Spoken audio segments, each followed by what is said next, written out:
दोस्तों नमस्कार। एक तरफ युद्ध की स्थिति, दूसरी तरफ विश्व मंदी की आहट। एक तरफ दुनिया के सबसे ताकतवर देश अमेरिका में एक के बाद एक बैंकों का डूबना और दूसरी तरफ समूची दुनिया के सामने डगमगाती अर्थव्यवस्था को लेकर बेचैन होना। सप्लाई चेन डगमगाई हुई है, एक्सपोर्ट इंपोर्ट प्रभावित हो चला है, खाद्यान्न तक का एक्सपोर्ट इंपोर्ट करने की स्थिति में दुनिया आ नहीं पा रही है, महंगाई लगातार बढ़ रही है, बैंक इंटरेस्ट रेट बढ़ा रहे हैं, दुनिया के शेयर बाजारों में हलचल मची हुई है और इन सब के बीच रूस और यूक्रेन का युद्ध। अर्थव्यवस्था के मद्देनजर ही G7 बनाया गया और इकोनॉमी को लेकर आने वाले वक्त में दुनिया कैसे आगे बढ़ेगी इसको सोचकर ही G20 का निर्माण किया गया। और संयोग देखिए, जब समूची दुनिया में सबसे ज्यादा हलचल मची हुई है, नई विश्व व्यवस्था की दिशा में समूची दुनिया जा रही है, अलग अलग ताकतवर देश बिल्कुल नई परिस्थिति में एक दूसरे के साथ आकर खड़े हो चले हैं, उन सब के केंद्र में कोई दूसरा देश नहीं, इस वक्त भारत है। क्योंकि भारत G20 की अगुवाई कर रहा है। सितंबर के महीने तक भारत अगुवाई करेगा, यानी नवंबर में सितंबर अक्टूबर के महीने तक यहां पर दुनिया भर के राष्ट्राध्यक्षों की आवाजाही होती रहेगी। और सितंबर में तो बाइडेन को भी यहां पर आना है, शी जिनपिंग को भी आना है, पुतिन को भी आना है, क्योंकि उसी समय सालाना बैठक होगी। लेकिन उससे पहले जो कुछ दुनिया में हो रहा है, और G7 की अगुवाई करता हुआ जापान जो दिल्ली पहुंचते हैं, उसके राष्ट्राध्यक्ष और यहां से निकलकर सीधे यूक्रेन चले जाते हैं, ऐसी स्थिति क्या वाकई कभी पहले थी? सेकेंड वर्ल्ड वॉर के बाद ऐसी स्थिति कभी नहीं बनी। G7 की अगुवाई करते हुए जापान भारत को आमंत्रित करता है कि आप जून के महीने में हिरोशिमा में जो G7 समिट होने वाला है उसमें आप आइए। और यहां से निकलकर गुप्त यात्रा के साथ वह यूक्रेन पहुंच जाते हैं। जबकि सेकेंड वर्ल्ड वॉर के बाद आज तक किसी भी युद्धग्रस्त देश के भीतर जापान के राष्ट्रपति या प्रधानमंत्री कभी गए नहीं, लेकिन यह पहला मौका है कि युद्धग्रस्त देश में जापान के राष्ट्राध्यक्ष एक गुप्त यात्रा के तहत पहुंचे और जेलेंस्की को उन्होंने आमंत्रित किया कि आप भी G7 के समिट में आइए।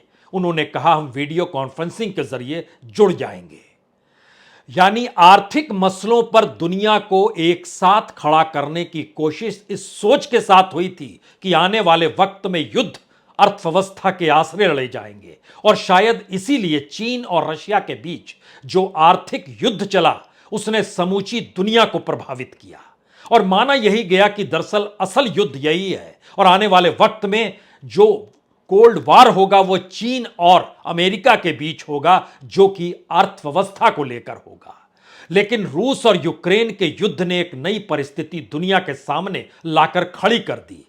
भारत रशिया के करीब है, जापान अमेरिका के करीब है। वह G7 को अगुवाई कर रहा है, भारत G20 की अगुवाई कर रहा है। जो बैठक चीन और रूस के बीच होती है उसमें से निकल कर आता है कि इंडो पैसिफिक रीजन को लेकर जो सोच है वो गलत है। उनकी दिशा यह भी बढ़ती है कि जिस लिहाज से G20 में यूक्रेन का जिक्र हो रहा है यह भी गलत है। और भारत रशिया के साथ इस दौर में सबसे ज्यादा तेल लेने की स्थिति में आकर खड़ा हो गया। कच्चा तेल 30% छूट के साथ भारत आ रहा है और भारत में वो कच्चा तेल सफाई के बाद दुनिया के बाजार में जा रहा है, जिसमें नाटो कंट्रीज भी है, यूरोप के देश हैं, अमेरिका है। तो क्या ये एक नई परिस्थिति आकर दुनिया के सामने खड़ी हो गई है कि युद्ध और अर्थव्यवस्था के मद्देनजर जो संकट है उस संकट में हर किसी को अपने देश को देखना है? हमें लगता है कि आज इन पन्नों को पलटने की कोशिश इसलिए जरूरी है क्योंकि भारत इसके केंद्र में है और रशिया को भी भारत चाहिए और अमेरिका को भी भारत चाहिए। अमेरिका जानता है कि इस पूरे इलाके में ना वो चीन के साथ खड़ा हो सकता है, ना चीन के सबसे करीबी पाकिस्तान के साथ, ना ही अब रशिया के साथ उसके कोई ताल्लुकात हो सकते हैं और ना ही ईरान के साथ हो सकते हैं। यानी इस पूरे इलाके में दुनिया के सबसे बड़े लोकतांत्रिक देश भारत की मौजूदगी अमेरिका को अब रास आ रही है। जबकि हर कोई जानता है कि अगले बरस भारत में चुनाव होने हैं और अगले बरस अमेरिका में भी चुनाव होने हैं। और यह भी हर कोई जानता है कि इस चुनाव से पहले भारत और अमेरिका के राष्ट्राध्यक्षों की मुलाकात दिल्ली में भी होनी है और जून के महीने में अमेरिका भी जाना है प्रधानमंत्री मोदी को। प्रधानमंत्री मोदी 4 बरस पहले यानी 2020 में जब गए थे तो याद कीजिए उस समय रिपब्लिकन पार्टी के ट्रंप का हाथ पकड़कर वह अब की बार ट्रंप सरकार का नारा दे रहे थे। इस वक्त बाइडेन है, डेमोक्रेटिक है। डेमोक्रेट पार्टी के साथ प्रधानमंत्री मोदी या भारत की निकटता या अंतर्राष्ट्रीय हलचल के बीच भारत जब केंद्र में खड़ा है तो इसकी भूमिका रूस के साथ और यूक्रेन के साथ एक बराबर है या अलग अलग है। जाहिर तौर पर भारत रूस के निकट आ गया है, लेकिन पूरे G20 की अगुवाई अगर भारत कर रहा है और भारत रूस के करीब है तो नाटो पर क्या असर होगा, अमेरिका पर क्या असर होगा या G7 पर क्या असर होगा, यह जरा समझने की जरूरत भी है। क्योंकि इस परिस्थिति के भीतर जो 12 पॉइंट चीन और रशिया ने जारी किए, उन्होंने मुख्य रूप से किन बातों का जिक्र किया जो भारत से जुड़ा हुआ है। पूरा इंडो पैसिफिक रीजन में जो इस दौर में जापान नजदीक आया, भारत नजदीक आया, अमेरिका नजर आया, और यह खास तौर से जो चाइना के इर्द गिर्द का जो समुद्री इलाका है उसके मद्देनजर जो एक ताना बाना बुना गया वो बहुत साफ तौर पर चीन के खिलाफ था। और चीन रशिया के साथ पहुंचकर यह बता रहा है कि जो G20 में यूक्रेन के साथ जो निकटता या जो नरम दिल दिखाई जा रही है वो ठीक नहीं है। नाम G20 का सीधे तौर पर लिया नहीं गया।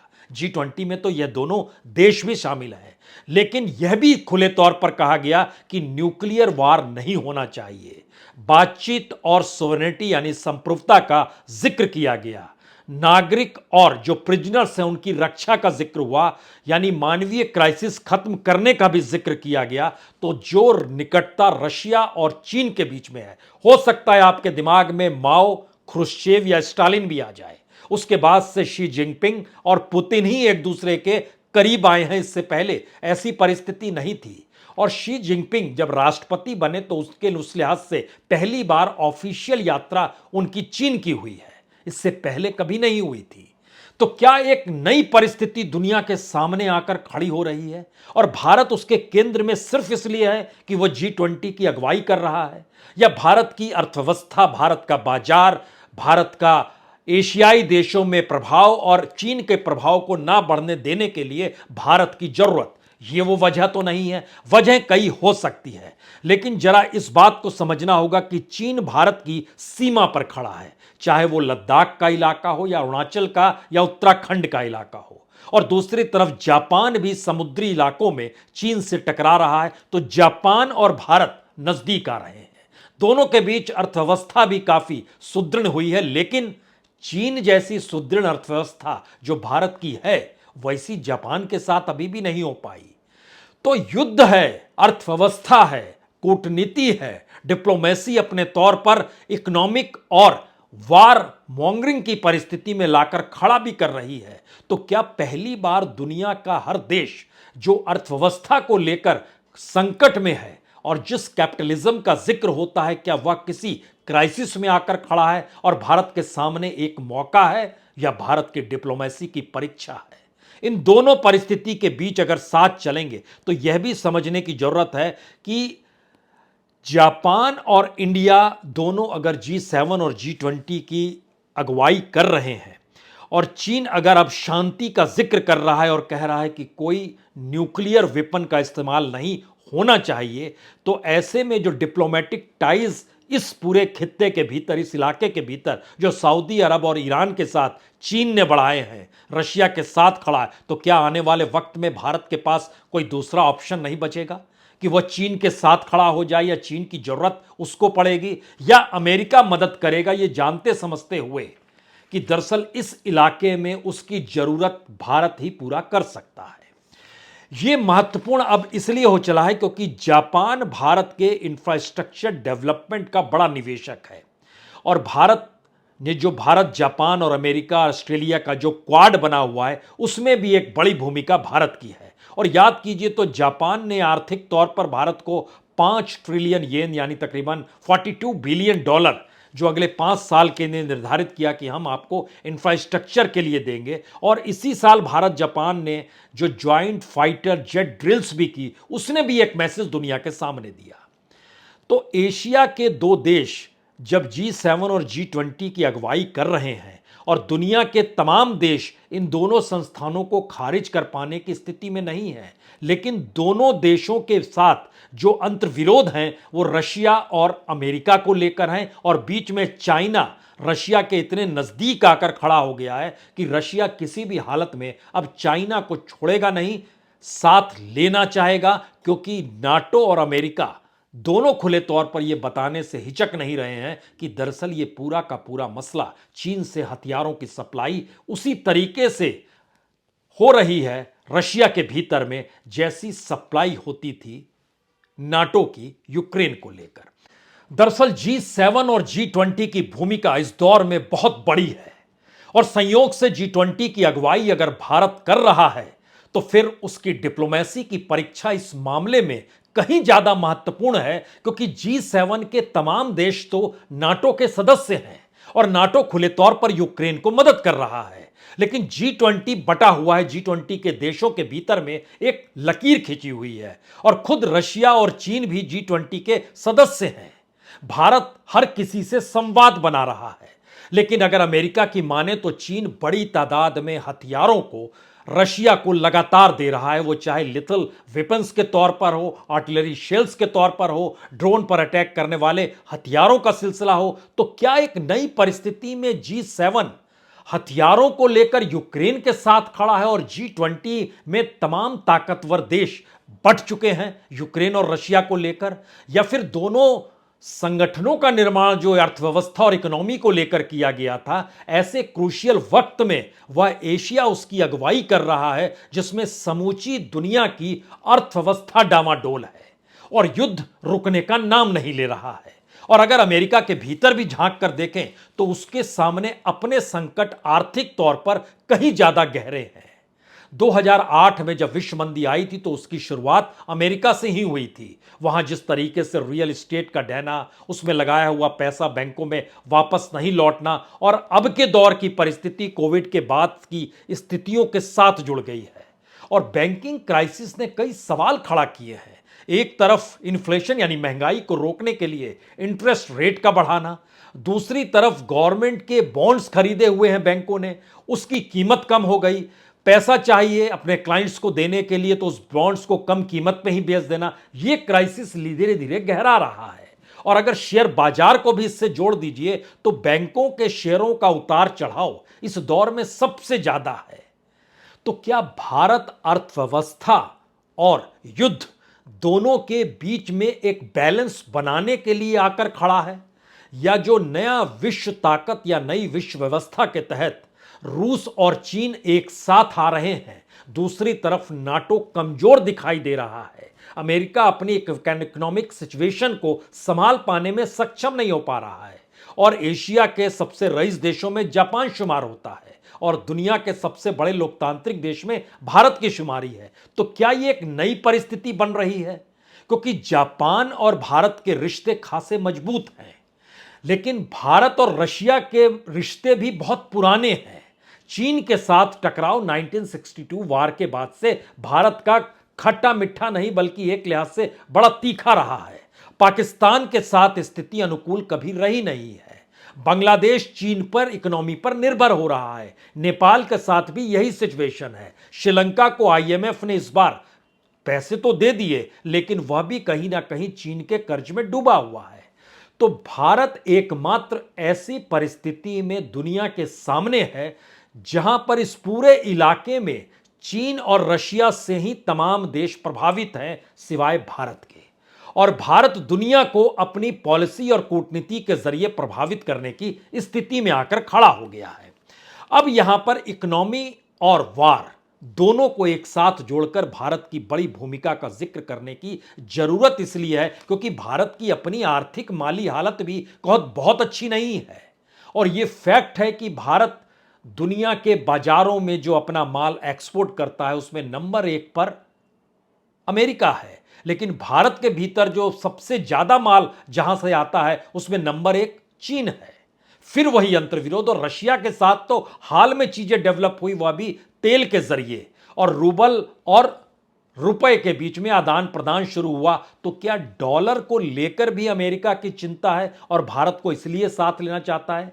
एक लिहाज से समझिए तो भारत जिस जगह पर खड़ा है उसमें कह सकते हैं भारत के दोनों हाथों में लड्डू है। एक तरफ रशिया, दूसरी तरफ अमेरिका। एक तरफ युद्ध की स्थिति में यूक्रेन और रशिया के बीच भारत का शांति प्रस्ताव को रखना, लेकिन दूसरी तरफ चीन भी की मौजूदगी है और चीन के टकराव अमेरिका के साथ हैं। इस परिस्थिति में हमको लगता है तीन बड़े सवाल अब आपको समझने होंगे। यह पहला सवाल इकोनॉमी से जुड़ा हुआ है, जिसमें अमेरिका के भीतर जब बैंक डूबते हैं तो सरकार बैंकों को बेल आउट भी कर रही है, लोगों को ज्यादा से ज्यादा पैसा भी दे रही है, यानी लिक्विडिटी रखने का नियम भी उसने बना दिया है। और आर्थिक संकट से जूझने के बावजूद भी वहां पर लगातार डॉलर का छापना लगातार जारी है। तो क्या भारत भी उस रूप में रुपए को छापेगा? भारत की इकोनॉमी, भारत की महंगाई, भारत के भीतर का आर्थिक संकट, बेरोजगारी, ये सारी परिस्थितियों का रास्ता अमेरिका या रशिया से निकलेगा, या भारत उस पॉइंट पर आकर खड़ा हो गया है जहां पे उसको सिर्फ अपनी न्यूनतम जरूरतों को पूरा करना है, जो इस युद्ध ने मौका दे दिया। और अंतर्राष्ट्रीय तौर पर G20 की अगुवाई ने नई परिस्थिति भारत के सामने लाकर खड़ी कर दी। क्योंकि अगर इस परिस्थिति में जापान क्वाड का बनना, क्वाड में भारत, जापान, अमेरिका, ऑस्ट्रेलिया का होना, इंडो पैसिफिक रीजन के क्षेत्र को लेकर चीन की दादागिरी को रोकने की दिशा में बढ़ना, क्वाक्स का बनना जिसमें अमेरिका, ब्रिटेन और ऑस्ट्रेलिया जो कि न्यूक्लियर सबमरीन की दिशा में बढ़ चुके हैं, वहां पर फ्रांस से भी टकराव हुआ। इन तमाम देशों के बीच भारत की भूमिका तीन मामले में इसलिए बड़ी महत्वपूर्ण है कि क्या भारत का बाजार दुनिया को मोह रहा है कि आप हमारे साथ आकर खड़े हो जाइए, हमारी मदद कीजिए, एक बड़ा कंज्यूमर देने को हम तैयार हैं, यहाँ की मार्केट तैयार है। तो उसमें क्या अमेरिका आगे बढ़ेगा? उसमें क्या रशिया आगे बढ़ेगा? रशिया के साथ आर्थिक तौर पर वैसे संबंध नहीं है, हथियारों के तौर पर और जो ऐतिहासिक विरासत के संबंध है उसके मद्देनजर कह सकते हैं। लेकिन उसमें जब जब टकराव अमेरिका से हुआ है तब तब रशिया ने साथ दिया है, चाहे वह न्यूक्लियर वेपन्स तक का मामला भारत के साथ क्यों ना जुड़ा हो। इसीलिए पहला सवाल उस अर्थव्यवस्था को संभालने का है जिसको दुनिया इस युद्ध की परिस्थिति को खत्म करके, सप्लाई चेन को ठीक करके, एक्सपोर्ट इंपोर्ट की परिस्थितियां सामान्य बनाकर देखना चाहती है, जिसमें व्यवधान पड़ा हुआ है। और उसमें भारत की भूमिका सबसे बड़ी होगी, क्योंकि चीन और रशिया के साथ कोई पीस पैक्ट निकल कर आता है ऐसी संभावना नहीं है। तो भारत की दिशा में दुनिया इस युद्ध के मद्देनजर देख रही है। यह पहला सवाल। दूसरा सवाल, दुनिया के सामने अगर इकोनॉमिक एस्पेक्ट डगमगाया है और भारत उसके भीतर खुद को मार्केट के तौर पर मान रहा है, तो यहां एक घटना का जिक्र करने की जरूरत है। चाहे वो बीबीसी की डॉक्यूमेंट्री का सवाल हो, चाहे बीबीसी के भीतर एक स्पोर्ट्स एंकर को निकालना और पहली बार भारत इस बात को खुले तौर पर इजहार कर रहा हो कि दरअसल देखिए आप ही के अपने यहां डेमोक्रेसी देख लीजिए। और जब भारत के एम्बेसी के ऊपर तिरंगे के अपमान किया गया, उसको उतारा गया खालिस्तानियों के जरिए, जिस बात का जिक्र हो रहा है, तो ऐसे में दिल्ली में ब्रिटिश हाई कमीशन और हाई कमिश्नर के घर से सिक्योरिटी हटाकर एक कड़ा मैसेज दुनिया के सामने भारत ने भी दिया कि कूटनीति के रास्ते और अंतर्राष्ट्रीय तौर पर गेम अब बराबर की है। कोई विकसित देश यह ना सोचे कि हम ताकतवर हैं तो हमारे अनुकूल चीजें चलनी चाहिए और हम कुछ भी करें, यानी वेस्ट अगर ये सोचे कि हम कुछ भी करें और उस पर पुरानी परिस्थिति में भारत खामोश हो जाए, तो अब ये स्थिति नहीं है। ये आज ब्रिटिश एम्बेसी और एम्बेसडर के घर के बाहर से सिक्योरिटी हटाकर मैसेज खुले तौर पर टिट फॉर टैट का भारत ने दे दिया। यानी भारत अपनी ताकत का खुला इजहार इकोनॉमी और वार के मद्देनजर अब दुनिया के बीच करने को तैयार है। लेकिन तीसरी परिस्थिति कहीं ज्यादा डिप्लोमेसी पर टिकी है और कहीं ज्यादा भारत की पूरी अर्थव्यवस्था को लेकर टिकी हुई है। क्योंकि अगर इस दिशा में देखिए तो भारत अमेरिका से जो एक्सपोर्ट करता है, भारत जो अमेरिका में एक्सपोर्ट करता है वो $71 बिलियन करता है। चाइना में 23 बिलियन डॉलर करता है, लेकिन अमेरिका से जो इंपोर्ट होकर आता है वो 41.4 बिलियन डॉलर है और चाइना से जो इंपोर्ट होकर आता है वो 87.5 बिलियन डॉलर है। यानी चाइना पर भारत अभी भी कहीं ज्यादा टिका हुआ है और अमेरिका को लेकर भारत अगर भारत के टोटल एक्सपोर्ट का लगभग 18% एक्सपोर्ट भारत सिर्फ अमेरिका में करता है। दूसरे नंबर पर यूएई है जहां लगभग 6.5% एक्सपोर्ट है और चाइना तीसरे नंबर पर लगभग 6% एक्सपोर्ट वहां पर करता है। ये टॉप 3 कंट्रीज है। इकोनॉमिक एस्पेक्ट में भारत की जरूरत अमेरिका भी है और कहीं ज्यादा है और चाइना भी है कहीं ज्यादा है। युद्ध को लेकर रशिया भी जरूरत है और चाइना के साथ व्यापार जरूरत है, लेकिन युद्ध के मद्देनजर भारत अमेरिका के साथ जाकर खड़ा है। इसको पाटने की स्थिति में भारत दुनिया के सामने इस G20 की अगुवाई करते हुए कैसे खड़ा होगा, शायद समूची दुनिया इसी बात को देख रही है।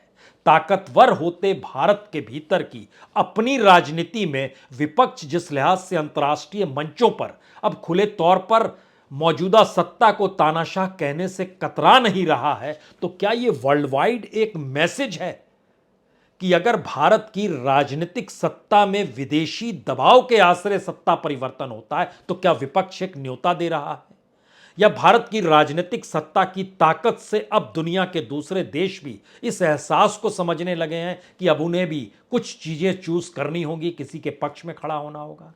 ये सारी परिस्थितियों के बीच आखिर की सबसे 2 बड़ी बातें महत्वपूर्ण है। भारत ऐसी पोजीशन में आकर खड़ा है इस वक्त दुनिया के सामने जहां पर उसका किसी भी दिशा में झुक जाना भारत के लिए घाटे का सौदा है। बैलेंस बनाए रखना भारत की जरूरत है और शायद दुनिया की भी जरूरत है, लेकिन दूसरा सवाल उसके आगे का है। इसकी एक उम्र होती है जब तक आप चीजें बैलेंस बनाकर चले। दुनिया अगर बट रही है तो नेहरू काल में गुटनिरपेक्ष आंदोलन की शुरुआत हुई थी। मौजूदा वक्त में इस तरीके से कोई नॉन अलाइंग मूवमेंट नहीं है और भारत उसी भूमिका में खुद को इस वक्त खड़ा हुआ पा रहा है, लेकिन कोई मूवमेंट उसने खड़ा नहीं किया है। तो क्या भारत इस G20 की अगुवाई करते करते दुनिया के उन देशों को साथ लाकर खड़ा कर सकता है जो नॉन अलाइंग मूवमेंट से कहीं आगे हों?